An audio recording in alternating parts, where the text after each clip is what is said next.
nombre es Karen Ortiz. Soy estudiante de la Facultad de Pedagogía e Innovación Educativa. En este video les voy a hablar acerca del cuento, su definición, características y clasificación. Para comenzar, etimológicamente, cuento deriva de la palabra latina cómputo, que significa cálculo, cómputo, enumeración, clasificación. De cálculo y enumeración pasó a significar la enumeración de hechos y por extensión cuento. Los primeros cuentos del mundo se les atribuyen a las primeras civilizaciones que aparecieron hace 4000 años en los valles de los ríos Tigris, Éufrates, Mesopotamia, Nilo, Egipto e Indo, India.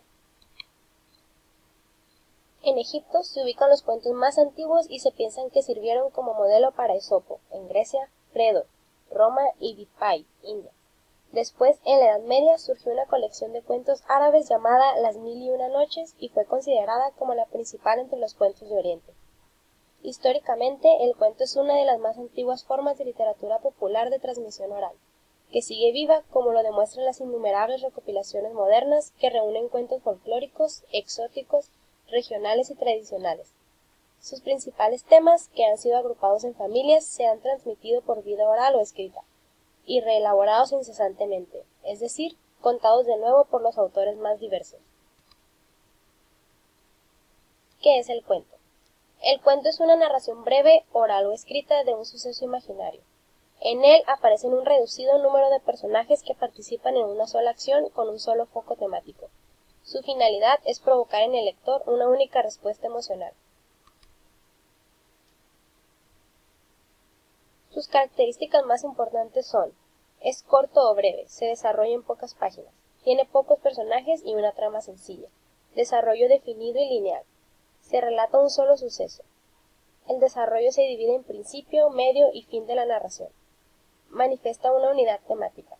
El final que se maneja es sorpresivo, debido al descubrimiento que se hace. Mantiene un tono homogéneo en cuanto a la atmósfera, el ambiente y el estilo. Es narrativo. Es una narración fingida en todo o en parte, es ficción o invención literaria, aunque puede apoyarse en hechos reales y que inclusive formen parte de la experiencia misma del autor. Tiende a producir un solo efecto en el lector. El autor se interesa por un tema principal y no aprovecha los temas menores que la narración pueda sugerir. El narrador cierra el desarrollo de su tema central mediante un oportuno desenlace, el cual, según el caso, puede resultar esperado o inesperado. Clasificación del cuento por su origen. Cuento tradicional o popular. Es una narración tradicional breve de hechos imaginarios que se presenta en múltiples versiones. Son transmitidos de forma oral o a través de generaciones. Tiene 3 subtipos: los cuentos de hadas, los cuentos de animales y los cuentos de costumbres. Los mitos y leyendas son reconocidos como género autónomo, ya que si bien son narraciones tradicionales, estas no se presentan como ficciones.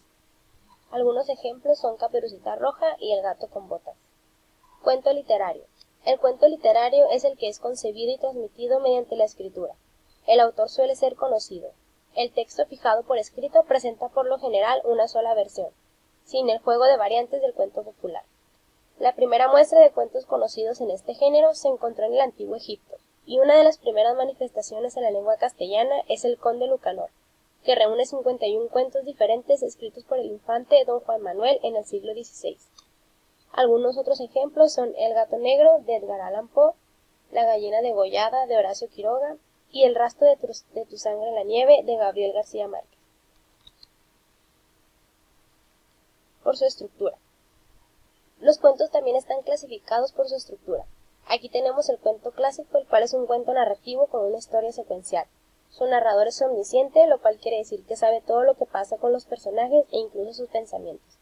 Los personajes suelen ser los comunes que se utilizan en todas las historias: el príncipe, la princesa, la bruja, etc. Y tiene un lenguaje literal. El cuento moderno es más descriptivo en cuanto a situaciones y personajes. Puede tener anacronías en la historia que ayuden a entender cómo se llegó a tal conflicto. El narrador puede cambiar dependiendo del autor, los personajes tienen conflictos interiores que necesitan resolver y el final suele ser abierto, es decir, que deja a la perspectiva del lector el final de la historia. En cambio, en el cuento contemporáneo suele terminar en el simulacro de una epifanía, una revelación importante o una visión, y su narrador suele ser irónico e incluso inexistente.